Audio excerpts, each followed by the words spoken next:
اللہ کے عذاب کو بھولنے والے لوگوں ذرا دھیان سے سنو۔ حضور صلی اللہ علیہ وسلم نے نماز چھوڑنے والے لوگوں کے لیے 5 باتیں بتائی۔ نبی صلی اللہ علیہ وسلم نے فرمایا، جہنم میں ایک وادی ہے جس کا نام سکر ہے، وہاں اللہ جہنمیوں سے سوال کرے گا تمہیں کس گناہ نے جہنم میں ڈالا ہے؟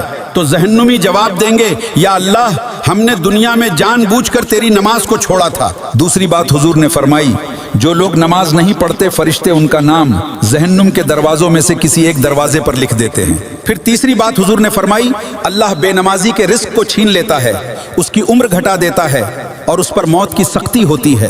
چوتھی بات حضور نے فرمائی، جو شخص نماز نہیں پڑھتا سمجھو اس نے کفر کیا، کیونکہ مومن اور کافر کے بیچ جو فرق ہے وہ نماز ہے۔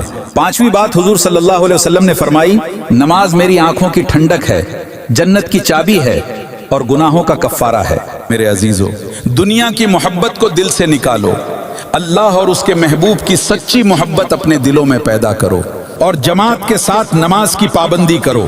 نماز ہی دنیا اور آخرت کی سچی کامیابی ہے۔